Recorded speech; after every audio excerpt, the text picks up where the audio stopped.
I'm in Camp Lejeune drinking the water and getting a class action settlement. Welcome back to the Chatting Average. John Sansoni, John Lieber, Adam Busak. Happy Labor Day. We're recording Hey, you know this. what they say about Labor Day? We be laboring for you, all of our beautiful listeners. Gonna listen tomorrow on your commute to work. You're gonna listen to the Chatting Average while we labor for you on Labor Day. Right. That's the real meaning of Christmas. Right. I'm glad you learned that lesson. It was a real Hallmark movie of a lead up into that.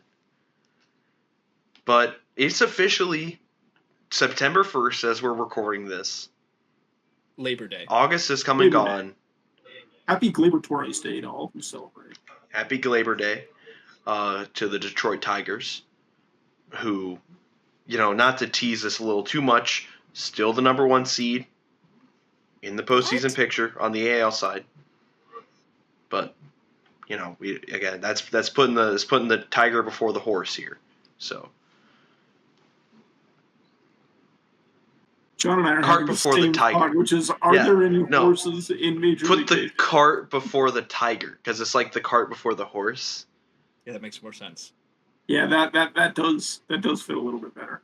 Why We'll are get there. horses pulling carts? Real question. Have you ever a horse-drawn Have you ever carriage? been to the 1800s? Yeah. No, but why didn't they have tigers doing it?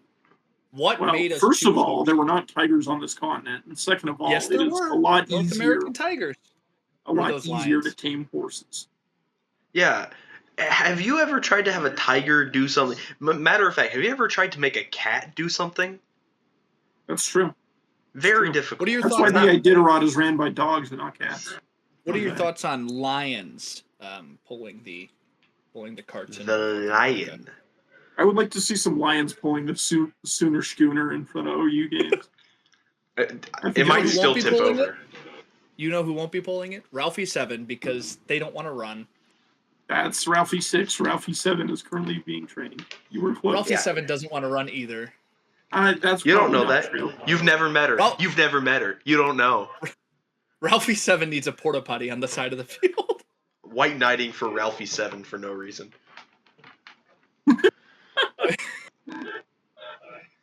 Ladies and gentlemen, college football has started, as you can tell. Right. Our attention is completely pulled in separate directions right now. Completely. This is no longer a Major League Baseball podcast. We're taking a hard pivot into college football. You guys excited for Bill Belichick season tonight? starts. Yeah. The NFL season starts in 3 days, which really screws up the Super Bowl ends and the MLB tweets out it's our turn now. And then the World Series is after they start. So it's really not. Yeah. No.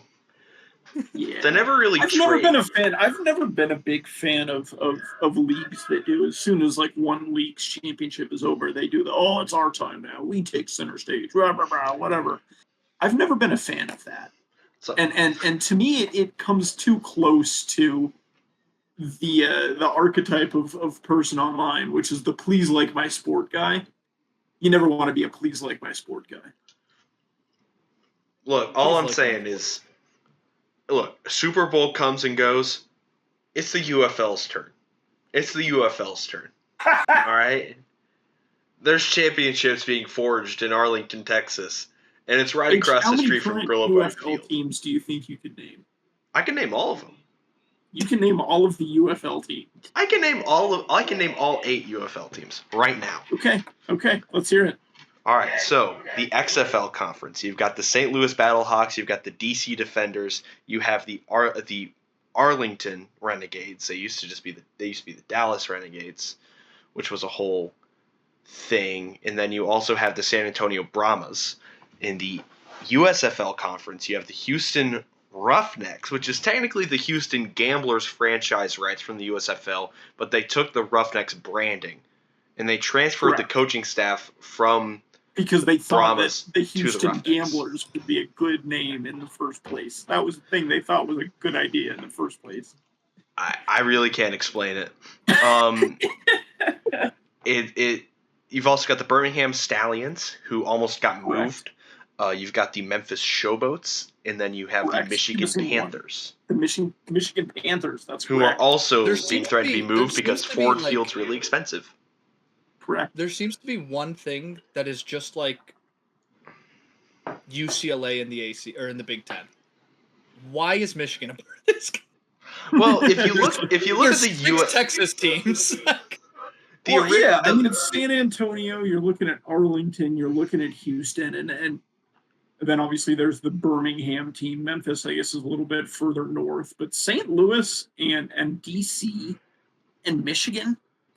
What are we doing here, guys? You have to consider this: the USFL and the XFL before they merged were a little bit more geographically sound. The USFL specifically played in pods in their second year. So you had teams Was that that the were league that played all of their home games in Birmingham? yes, and then they played in because- Birmingham and Canton, Ohio. That's even worse. Everybody That's even knows worse. the best way to like introduce a team to a city is to make them play in a city that's not that city. I'm sure all of the people in Canton, Ohio, were getting really excited for their New Orleans Breakers games. Hey, well, chill on the New Orleans Breakers. Okay, I was a Breakers fan. When I was There's a watching Breakers that. assistant coach who's currently the defensive coordinator at Colorado Mesa. That's a true fact. That makes so much sense. But Because- all I'm saying is that the UFL is officially expanding, I think, to Columbus, Ohio now. Ooh, huge. Another failing franchise. Shh, Are don't these say ones that. gonna be Don't the say Red that. Jackets? Well, you've got the Red Jackets, you've got the Blue Jackets. The White Jackets Purple would be Jackets. next. Purple Jackets. Well, you've got the Columbus Crew. Like, you've got the Crew. I don't know what the crew of. You know what the crew needs? Me when putting hair They gel need in some my, matching on my head in jackets. 2007. Well, believe it or not, most sports teams do have matching clothes. They're called uniforms. And they wear them when they play. Like the teams in Major League Baseball. Oh, right. We're almost 14 minutes into recording. We have not actually talked about baseball yet. No, we did. There's baseball that was still going on. pre-show. We did talk about the Mets pre-show. We talked about the Mets pre-show. We did talk about the Mets oh. pre-show. But it was For not the related to reasons you would football. think. Yeah. Yes, that's correct. You want to start We with the can talk AL? about some baseball now if you guys would like. We have series. I was A thinking lot of very, very, very low leverage series this week. As a matter of fact, there were only 2 teams that played each other who are currently both in wild card position, or rather playoff position. Can you name what series that was? Yes. That was the Detroit and Toronto. No, they didn't play. No. Milwaukee Toronto. Milwaukee, Toronto is correct. Shall we start with interleague play? Let's Get start to with that series interleague then. immediately. Start with interleague play. You want to do it, John, or you want me to do it? Got this. He's licking his lips so that he can, get ready to say the words. Oh, the Boston Red Sox and the Philadelphia Phillies. Nope, that's Pittsburgh. Cut this whole who are the part. No, I gotta leave this in. John, I need the audience to understand the beautiful mind of John Lieber. What's the other game? He's a joy to work with, truly. What's the other series that's a... There was only one. There was only one. There was only one. I said specifically that there was just one series. Swear to God, he said 2. He Tampa did. Bay Oh my gets Lord. to sweep 2 over teams, the one Washington Nationals. Game 1, a 4-1 win as Lau has a 2-run homer and Pereira has a homer. Game 2, a 4-1 win because duh, it's Groundhog Day. Lau has a 3-run homer and a solo shot. And then guess what? Game 3, 7-4 win for the Rays, a grand slam from Brandon Lau. Milwaukee and Toronto. Milwaukee gets the first 2 games here. 7-2 in Game 1, Monasterio home run, and Vaughn and Collins each have 2 RBIs. 4-1 in Game 2, top of the 9th, Churio has a home run, and so does Yelich to take the lead. To pad the lead there. 8-4 in Game 3, the Toronto Blue Jays taking the win. Apparently this is Nathan Lucas. and Miles Straw. They each have 2 RBIs. Let's spell Lucas with an A, not an E. That's Luke's. Pittsburgh and Boston, 4-2 in game 1 for Pittsburgh. Pham, a 2 RBI double. Skeens has 6 innings pitched, 7 hits, 6 Ks. 10-3 in game 2 for the Pirates. Cruz a home run. Reynolds, Pham, and Gonzalez each have 2 RBIs in the win. Boston salvages the series in game 3, 5-2. Jarren Duran has a 2 RBI inside the park home run, and Giolito goes 6 innings pitched, 3 hits, 6 Ks. A bread game series here. Bread games. Minnesota and the Padres. Minnesota takes the bread game 7-4 in game 1. Lewis has a homer. Buxton and Larnach each have 2 RBIs. 12-3 for the Padres in game 2. Diaz has a homer and a 2-run homer. And Laureano has a 2-run shot, and the Padres score 7 in the top of the 7th, and Minnesota takes game 3 and the series 7-2. Buxton a 2-run homer, Lewis has 2 RBIs, and Joe Ryan goes 7 innings pitched, 5 hits, 8 Ks. Baltimore and San Francisco. San Francisco taking the bread games. Bread games. 15-8 in game 1. Adames has 4 hits. Smith and Matos each have home runs. Game 2, 11-1 win for Baltimore. Jackson, Mountcastle, Basayo all have homers, and Trevor Rogers is 7 innings pitched, 5 hits, 5 Ks, 1 earned run. 13-2 in game 3 as the Giants take the series. Devers homers. Ramos, Devers, Gilbert all have 3 hit nights.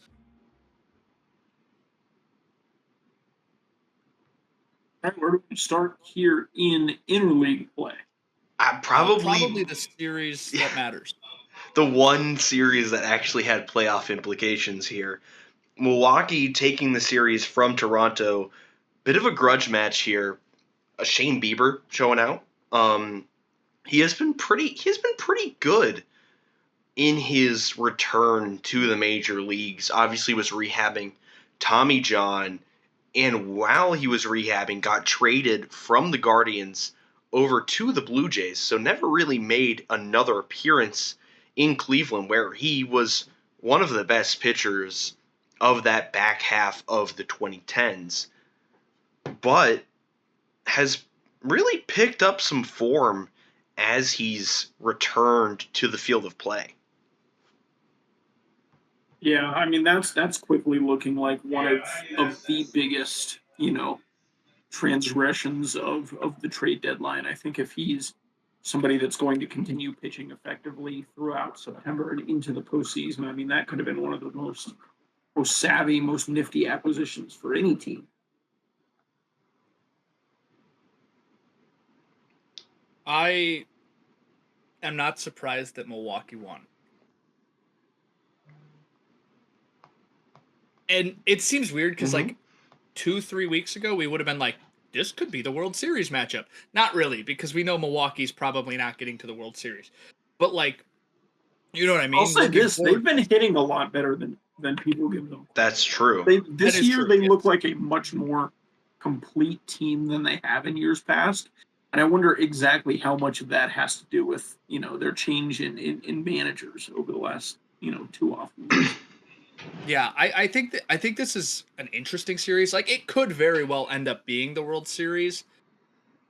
I don't think so, but I just think that there's the Dodgers and Philly might just turn it on and just go, yeah, Milwaukee, great job finishing the season with the most wins in the league, but we'll see you next year. But I really dude, Milwaukee has the lead on the National League and probably won't lose it. They will probably be the number 1 seed. They're 5.5 games up on Philadelphia for the 1 seed. That's kind of crazy, right?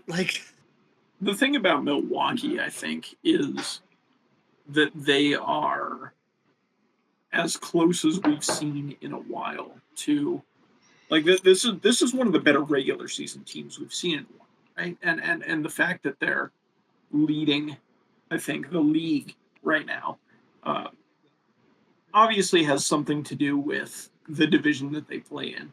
But 85 wins is impressive at this point in the year, no matter how you slice it. And I think that they're going to shoot well over 100 wins, over this last month. what number exactly we get to, I think, is something worth watching. But this is a good regular season team, and unfortunately, they're a good regular season team. I think in the era where it's never meant less to win a regular season game. You have a team like the Dodgers, who 20 years ago would have been all chips on the table trying to break the Seattle Mariners record for most regular season wins, and instead they've been using the regular season as kind of an extended spring training to let Shohei Ohtani slowly ramp up. Right, you're experimenting with new guys, new positions, Mookie Betts. You're still trying to make that shortstop thing happen. Like a regular season win means less than it ever has, I think, in the history of baseball. And it's a shame that this Milwaukee team is hitting that stride right now, because I don't think they're going to get the flowers they deserve just as a result of kind of, the way that the league has progressed. It does still build a culture, though, and I think Pat Murphy's done a really good job. I think he's probably in NL Manager of the Year conversations just because of the tough act he had to follow, because you mentioned it, Milwaukee was always a regular season team first, especially when Craig Counsell was over there at the helm. Now he's moved on to a division rival that you as the Brewers have really started to pull that momentum away from the Chicago Cubs. And now I think Pat Murphy has created this own brand of Brewer ball, as it were, that is a lot more hard-nosed bunch of guys, shades of that Royals team, that Royals World Series team, where it was just a lot of station to station, some of the parts style of baseball that managers are constantly drooling over and want the guys to play but never actually get to. The Brewers are really starting to put that approach together. Do you think Craig Counsell looks north and goes, kind of feels like weird that I couldn't do that?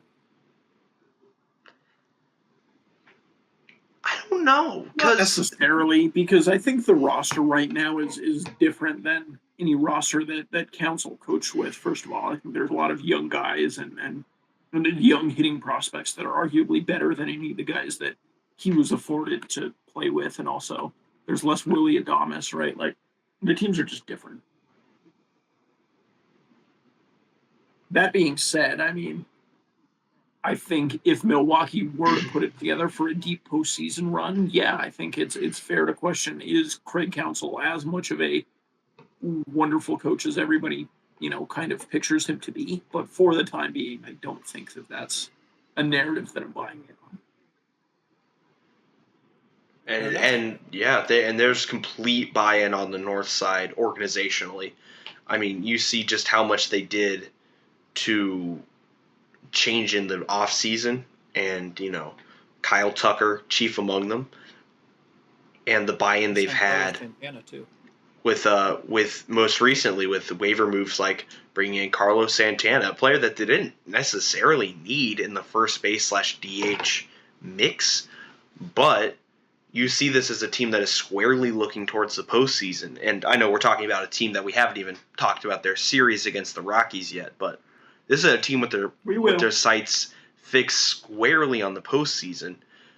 I don't think Counsell is necessarily envious of his neighbors up north, but there's a lot of other teams in the NL who are looking to Milwaukee as the template for this, back half of the 2020s of how can we build a winning culture slowly but surely. I almost think Other I don't know quick for thoughts sure. around. Oh, go ahead. I don't know for sure, but I know Michael Busch took a hit by pitch off of, I think, his forearm. I think he's okay. I think he played today and yesterday, but like the day after that happened, they signed Carlos Santana, or claimed him off waivers. So I don't know. That could be something that they're worried about, but if he's playing, probably not. Yeah, that's something that we've kind of seen a lot of this week, I think, just kind of around the league, are these waiver claims, and now is really when they start taking off more than anything. But I think he's somebody that I don't know how deep we have to get into these, but he was a name that I was a little surprised to see go. I think the name that I've been most surprised so far as waiver claims go, is the Atlanta Braves taking a swing on Ha-Seong Kim. Yes, true. H, how do we feel about that? He, all of a sudden, is the leader on the books of being the 2026 Atlanta Braves shortstop. Yeah. The Braves owe him $2 million for the rest of the season, and the Braves are liquid. That's kind of why fans were so mad, is that they have the money. There's a player option for the next season. It's up to Ha-Seong Kim if he wants to stay in Atlanta. He essentially gets a month to audition for a role that his best competition is Nick Allen, Nacho Alvarez Jr., and if they think about sliding him over to second, a similar player on an option in Ozzy Albies. So all of a sudden, the middle infield in Atlanta has completely turned over, and I think it's not that Ha-Seong Kim has necessarily been playing underneath his expectations, but the Rays are not in a position where they need someone at shortstop to stonewall Carson Williams now that he's up with the major league team. And Kim has been rather injured. He's still coming off of he's ready to come off the IL. It's been a lost year for him. Largely, it's been a lost year for him. And he's going to come off the IL within the next couple of days, is my guess. With I believe it was back inflammation that put him on there in this most recent stint. And I think he can be effective at the very least, a very competent defender who provides more upside with the bat than Nick Allen does. And he provides more upside with the glove than Ozzy Albies does. All of a sudden, it's a completely shaken infield, and it kind of came out of nowhere. The Rays never really said they put Ha-Seong Kim on waivers. Yeah, and that was not reported on by anyone. It was a little surprising. Which I get that the Braves front office is consistently one that you don't hear rumors out of. Alex Anthopoulos runs a very tight ship over there. But even so, you would have felt that, especially with how much the Rays have been involved in the rumor mill, you would have heard at least one article. You would have thought. Quickly, before we move on to either the American League or the National League, I do want to shed some further light on that kind of middle infield jam that the Braves have. You mentioned kind of that player option for next year for Ha-Seong Kim. That player option is for $16 million. Ozzy Albies currently owed $6 million next year and $7 million the year after. Wow. That's a pretty high price tag. But again, a player option. The Braves aren't going to take on that contract. And I think if Ha-Seong Kim picks up his player option and wants to stay in Atlanta, sure. You've drafted 3 shortstops in like the first 2 rounds in this most recent draft. And none of them are immediately knocking on that door, especially for 2026. If you have a guy like Ha-Seong Kim quarterbacking the infield for $16 million, someone who fans wanted in their most recent offseason, and inexplicably they go for nothing, including current Rockies infielder Orlando Arcia. I wouldn't be mad at it necessarily. The National League? Yeah. National League. St. Louis and Cincinnati in an NL Central showdown. St. Louis winning the first 2 games, 7-5 in 10 innings in Game 1 for the Cards. Herrera has a homer and Pages has a 2-run homer. 4-2 in Game 2 for the Cardinals. Contreras and Pages each homer in that one. And Game 3, 7-4 for the Reds as Hayes has a 2-run home run and McClain has a solo shot. Atlanta and Philly Game 1 is the Schwarber game. 19-4, the Phillies win. Schwarber has 4 home runs, 9 RBIs. Real Muto has a home run, so does Kepler and Harper. 2-1 in Game 2 as the Phillies take it. Marsh and Bohm each have RBI singles. 3-2 in Game 3, Phillies take it in 10 innings.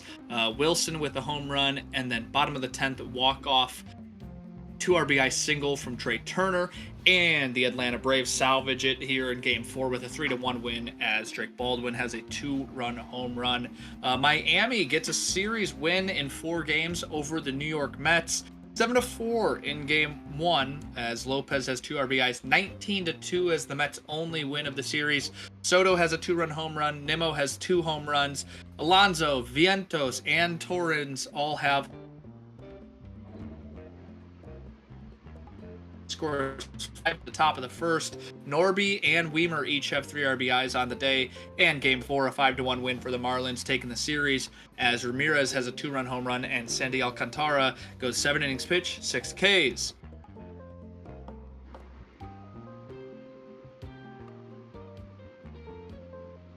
And a solo shot. Happ has a homer. The Cubs score 6 in the top of the 5th.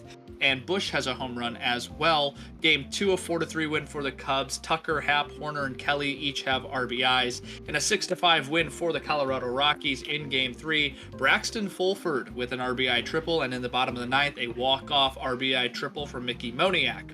The Diamondbacks and the Dodgers, a 3-0 win for the Diamondbacks in Game 1 as Blaze Alexander has a 2-run home run and Gallen goes 6 innings pitched, 2 hits, 8 Ks. Game 2, a 6-1 win for the Diamondbacks as well. A Carroll home run and an Ildemaro Vargas 3-run shot does it there. 5-4 in Game 3 as the Dodgers salvage the series with a walk-off home run from Will Smith. Surveying the National League playoff picture going from east to west, in the National League East, Philadelphia Phillies still in control of their division. They're 79 and 58. The New York Mets 5.5 games behind them at 74 and 64. They currently hold a wild card spot. Marlins, the Braves, the Nationals all on the outside of looking in the NL Central. The Milwaukee Brewers, your best team in baseball. They are 85 and 53 behind them. The Cubs 78 and 59. They're 6.5 out of the division, but they're 4.5 up in the wild card race. Currently chasing them, the Cincinnati Reds at 70 and 68. 15 games back, 4 games back of the wild card. The Cardinals and the Pirates marginally further back behind them as well. Meanwhile, the Los Angeles Dodgers pulling ahead in the NL West, 78 and 59 behind them. At 76 and 61 are the San Diego Padres. They're 2 games back, 2.5 up in the wild card. And the Giants, the Diamondbacks, and the Rockies all on the outside looking in. The Rockies at 39 and 98 are your worst team in baseball. They are just 2 losses away from their 3rd consecutive 100-loss season, the only 300-loss seasons in franchise history. Is it time to be worried about the New York Mets? Because they just dropped 3 of 4 to the Miami Marlins, and they are quickly losing ground in that 6th seed in the NL playoff picture. Yeah, I mean, right now they are 4 games up on the Reds, right? They have the last wild card spot, and the Reds are the team that are closest to catching them, I guess. And Cincinnati, they grabbed 1 out of 2 against St. Louis this week, but really all 3 games in that series were very close. I think Cincinnati playing pretty decent ball as of late. The Mets sputtering against a Miami team that has been surprisingly decent, I think, as compared to where preseason expectations are. But when you're the Mets, you're still supposed to win a series against the Marlins, regardless of how much better than expectations the Marlins are. I'll say this. They still have some breathing room, but I understand where your concerns come. Yeah, I mean, I agree. They're 4 games up on the Reds, so like over a month, can you heat up and get into the playoffs and be, by the end of that, not even close to the Reds or whoever it ends up being? Maybe. there's a lot of teams there, although the Reds have been playing better, that like San Francisco is really only in the conversation because of how well they played in that first month or so. They've been playing okay. They're under 500 at 68, 69. Like I think the Mets hold on, but yeah, I mean, like when you look at that wild card race, like the only team I'd truly be worried about is the Reds, maybe the Giants, and then everybody else is like, all right, well, they're kind of just there. But I see what you're saying. I mean, Cincinnati Reds to win the National League Central, looking like less and less of a good preseason prediction for me. I'll put it that way. I was looking through all of those literally 5-10 minutes ago, and the only one I think any of us have a correct division winner on so far is the NL West. Yep. Mm-hmm. Yep. John was close to the AL West. I'm sorry. If you put it in a mirror image. Wow! Wow! That's great. Like I didn't think the Astros were going to be that good this year. All right, that's egg on my face. You thought the Athletics were going to win the division. He did think that. Look, Jacob Wilson's really good. Jacob Wilson's been really good. They have a lot of really good baseball players and a really bad baseball team. It's rare that happens. Hang on, I'm pulling it up because I'm pretty sure half of us had like Houston finishing 4th too. Yeah, we thought the window was closed, man. We were wrong. We were sorely mistaken. I mean, I don't know.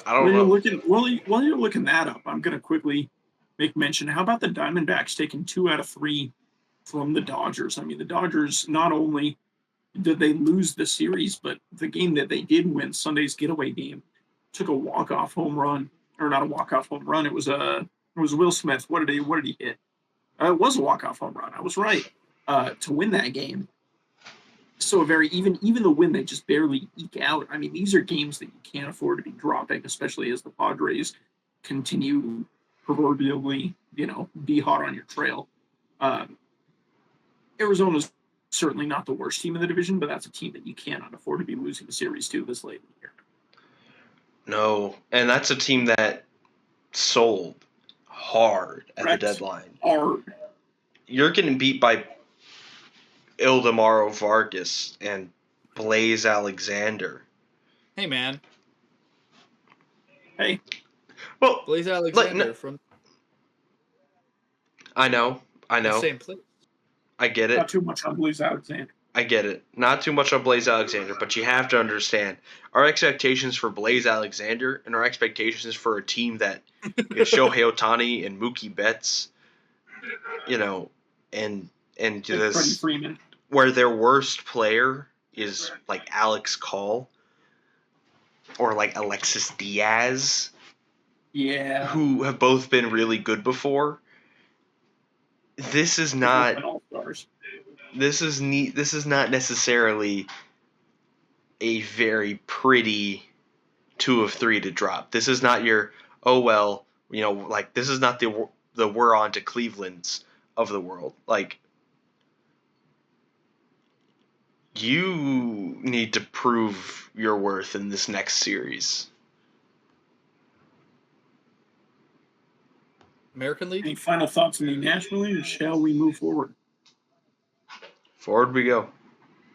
Before we start the run there, I had the Astros finishing 4th. John had them finishing 2nd.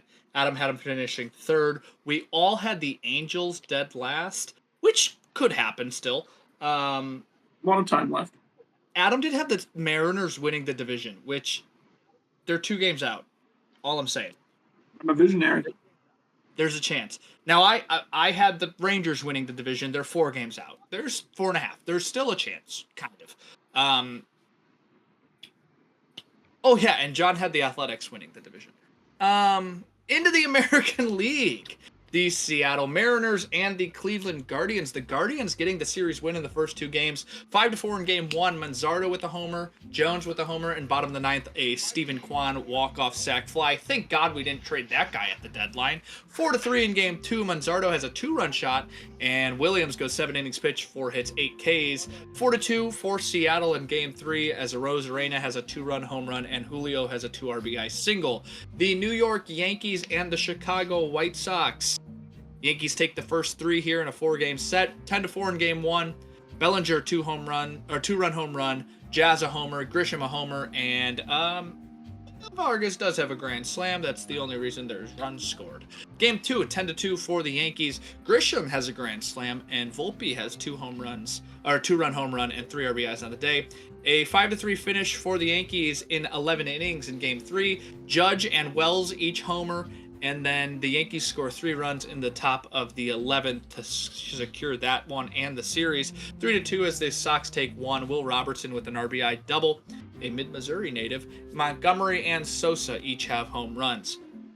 Angels and Houston. Houston takes the first game 2-0 as Correa and Alvarez each have RBIs. Christian Javier, a 6 innings pitched, 0 hit outing with 6 strikeouts. 4-1 as the Angels take game two. Neto has a homer, and the Angels score 3 in the top of the ninth.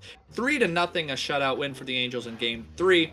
Peraza, a home run, and Soriano goes 7 innings pitched, 1 hit, 8 Ks. Detroit and Kansas City. Kansas City taking the meat game of the bread games. 5-3. Detroit wins.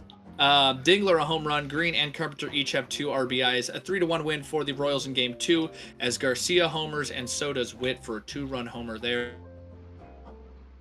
Win in game three for the Tigers. Rogers 2 RBI triple, and Skubal goes 7 innings pitched, 4 hits, 4 Ks. The Rangers and the Athletics. The Rangers getting the sweep here over John's preseason winner of the division. Game one, a 5-2 win for the Rangers. Heim a homer and Hellman a 2-run homer. 9-3 in game two. Langford homer, Moore a 2-run homer, and 9-6 in game three as Peterson has 2-run home run and 3 RBIs, and Josh Young has a home run and 2 RBIs. The American League looks like this. Starting in the East, the Toronto Blue Jays 79 and 59. They lead the division. The New York Yankees at 76 and 61 are 2.5 games behind them. They are currently tied with the Boston Red Sox for a wild card spot. The Rays and the Orioles further back behind them. In the American League Central, the Detroit Tigers 80 and 59. They are 9 games up on the Kansas City Royals, currently 3 games out of a wild card spot. We thought maybe this time last week, we thought perhaps the Royals would be claiming a postseason spot by now. They're just on the outside looking in. Something to monitor there. The Guardians at 500 and the Twins and the White Sox both below 500. In the American League West, the Houston Astros leading the division at 75 and 62. The Seattle Mariners at 73 and 64. 2 games back, they hold a wild card spot. The Texas Rangers 2.5 out of a wild card spot, 4.5 out of the division. Angels 10.5 out of the division. John Sansoni's YOLO Athletics, they are in dead last in the division, 12.5 games back. They've still got a month. They got a month. That's right. They do still have a month, and they could maybe, probably not, get a playoff spot. But if they do, I'm like so vindicated. But they won't. Yeah, I know. I think the biggest story of our American League series are Seattle and Houston have been battling back and forth for the division lead the whole year. They both lose 2 this weekend, so it's kind of like a wash. Unfortunately for both of them, Texas swept the Athletics. That is true. Like, they are now, like, Texas is 2.5 games back of Seattle in second place, 4.5 back of Houston. Like, now I'm not rooting for them because I picked them preseason or whatever, but, like, that's getting even more fun. I think I wasn't on last week. We didn't do a show a week before that, so 3 weeks ago, I guess. We were talking about how the race between Houston and Seattle is going to be fun. And now we're on September 1st, and suddenly there's a third team in the mix. Yeah, that is kind of interesting. I will say, though, we weren't wrong. It's been fun to watch the race all year long, really, not just recently, but all year long. It's been fun to watch the race between the Mariners and the Astros. I've personally found myself watching a lot more Astros and Mariners baseball than I ever anticipated going into the year. And yeah, in general, that's two surprisingly fun squads as well. Two easy teams Right. to root for, which is weird to say, especially about the Astros. It's been a good year for playoff races either way. Like, Yes, realistically, agree. there's one that's decided, and Detroit's going to win the division. Like, Toronto, New York, and Boston are all 3 or 3.5 games out from each other. Philly and Right. the Mets are 6 games out from each other. They're kind of close. Milwaukee is only 6.5 games up on the Cubs. You can have a bad month. 2 games up are the Dodgers over the Padres. Like, this last month is going to be a good month of baseball, and fun to see in 4 weeks who's got what spot in what division, who gets to claim the division banner and everything. Like, pennant. It's called a pennant, but banner's cool too. Remember when the Rangers hung their banner and it looks stupid? That is true. But yeah, I don't know if you guys got anything on any of that. It's again, it's a point that we hit a little bit earlier in the show, but like there was basically one series with playoff implications this week. Like a lot of good teams playing against a lot of bad teams, and there weren't too many series that came out, differently than you would expect. In the AL specifically, I mean, Cleveland over Seattle is interesting, but also Seattle is just a team that loses series sometimes. Like that's just what they do. Right. Yeah, I mean, it's a weird weekend. You'd think that by the time you get into the first, end of August into the first bit of September, that you're really starting to see the contenders start pinballing off of each other. So the fact that you only really saw one, I mean, obviously they couldn't have known going in. Like, you could have told me Seattle and Cleveland was like an electric, like, 1 versus 2 matchup, half a year ago. I'd be like, okay, sure, that's how it would have happened. You could have told me that the Angels in Houston was a much better game than it actually was, or that both of those teams were 30 games out, and I would have believed you. So I think it just speaks to how transient baseball is, because why are the Boston Red Sox competing for the AL East behind the Toronto Blue Jays? Mandate of heaven. I don't know. All I'm saying is I'm really excited for the division series brought to you by Booking.com and the what's the CS? The CS, the entire postseason is brought to you by Adobe. Capital One. If I'm not Adobe, mistaken. right, yes. And then the CS is brought to you by Lone Depot, which is funny because wonderful. No CS will ever be played in Lone Depot Park. And then the World Series brought to you by Capital One. What's in your wallet? What's in your wallet? How do you become the Capital One bank guy? $1. Those are genuinely some of the dumbest commercials on TV. Before we go to the grid, I'd like to talk about how the Heisman House is not a house anymore. What? Yeah, please. Wait, welcome back to our college football podcast. Welcome back to the college football segment. The Nissan Heisman House is now a road trip. Listen, Travis Hunter has some work to do before he learns how to be an actor. He's got some work to do. He's not there yet. That being said, but I just got here. Sounded so scared. Deflating. And it was Deflating. So funny. That and sounds exactly like a 21-year-old kid moving into a giant house like that, dude. He's scared. He doesn't know what he's doing. I think my favorite part about that is like the city inspector is like, there's too many occupants. I found 8 exotic animals, and there's a pickup truck in the kitchen, and then it's just like Baker Mayfield by a pickup truck, and he's like, my bad. The 8 exotic animals, by the way, I want to circle back to that because it mentions that it shows a bunch of mascots, and one of those mascots is Chip, the Colorado Buffalo, and obviously the elephant Ellie from Alabama was there as well, but so was the Ohio State Buckeye. Not an That's exotic, not an exotic animal. that's not right at all. And is a gator considered exotic? Well, Aren't there like? here's another big question. Just throw Where the Georgia physically Bulldog is there, the dude. where is the Heisman house?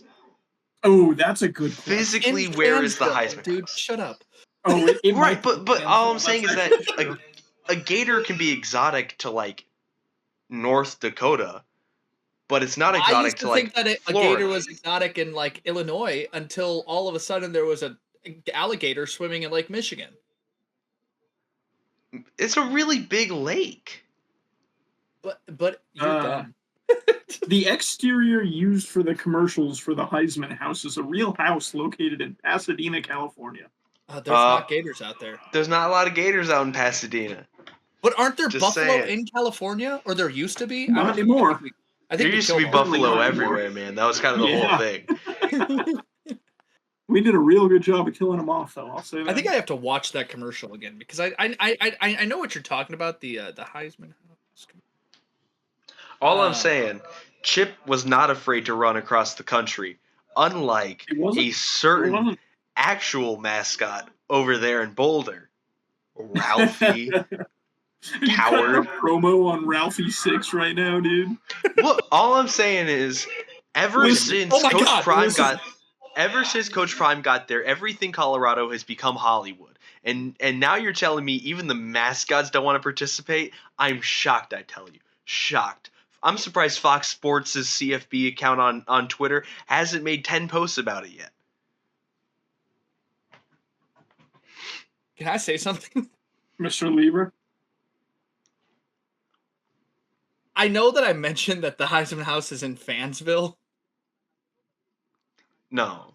There's apparently a second ad that I haven't seen on TV yet, where the Fansville sheriff, played by former Oklahoma Sooner linebacker Brian Bosworth, pulls over the road trip. That's, yeah. Oh Yeah. my God. Yep. Dr. Uh-huh. Pepper and Nissan working together. John, what's the grid? The grid is a 3x3 grid. 3 rows, No! or 3 rows, 3 columns, 9 intersections. You've got players to fill out, and you need to match them with stats, teams, awards, categories, the works. And it's not related to college football at all. It's actually baseball, which is, believe it or not, why we're here. That's what this show is about. Yeah. Mm-hmm.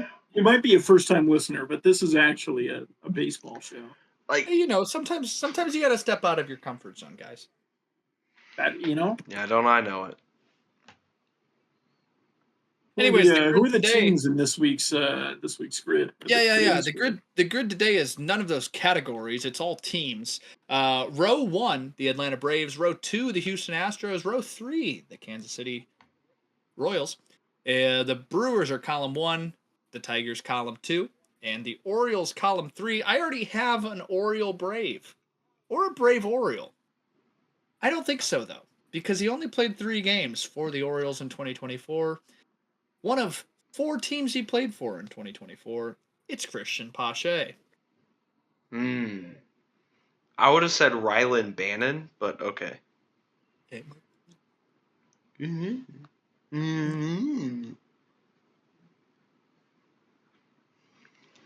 Anybody got anything or? Yeah, I have a Royal Oriole. Sure. Brett Maverick Phillips. The guy who flew the planes? That's the one.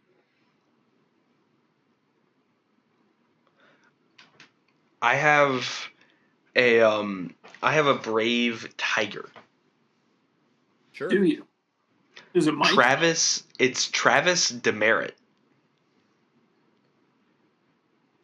Solid. A brave brewer.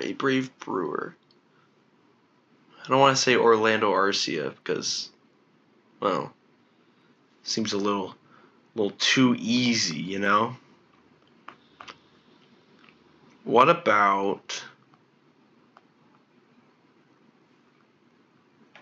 Royals, Tigers. Brian Anderson for the Braves. Ooh. Braves Brewers. I like that. For Tigers Royals, I would like to nominate Mr. Mark Canna. I'm sorry, for what? That one would be for Tigers Royals. Royals. Sounds good. What are we still looking for here? We've still got the entire Astros row, and then we've got Astros Brewers and Brewers Royals. Astros Brewers. I wonder if John Singleton is a little too obvious there.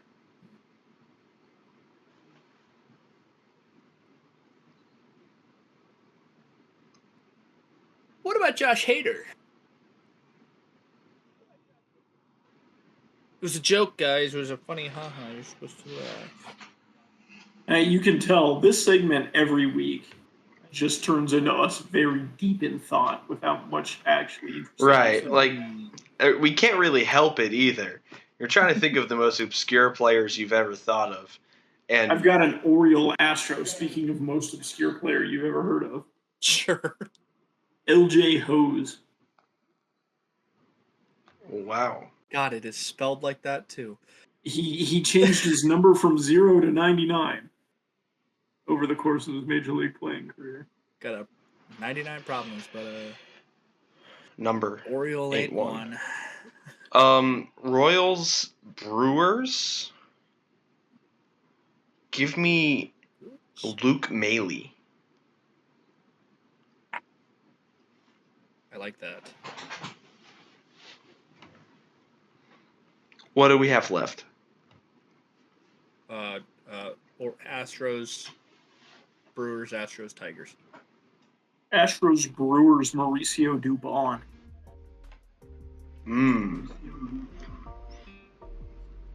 Okay. Astros, Tigers. How about Justin Verlander? Oh, that's a great one. Let me put That's it in. a great one. I said that. What about Robbie Grossman? Beautiful.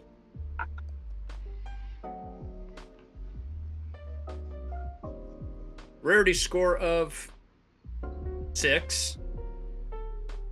Hardest spot Pretty on good. the grid today is shared between the Royals and the Tigers and the Royals and the Orioles at about 6-1. The average score today, 6.7. 6.7. 6-7. Also, going back to college football, Chris Fowler knows exactly what he's doing. He does. He did. He kept saying. One brought down by the 6'7" wide receiver. I've never heard him say heights more often than he did on Saturday. He knows exactly what he's doing. This has been the Chatting Average. For John Lieber, for John Tensoni, my name's Adam Busak. You can find us each and every week exactly where you found this episode right now, whether that be YouTube, whether that be Apple Podcasts, whether that be Spotify, whether that be a mystical fourth thing. You can also find us either on Twitter or on X, the Everything app, at The Chatting AVG. We are regrettably very active on X, the Everything app, so give us a follow if you haven't yet. Lads, any final thoughts, or should we get out of here?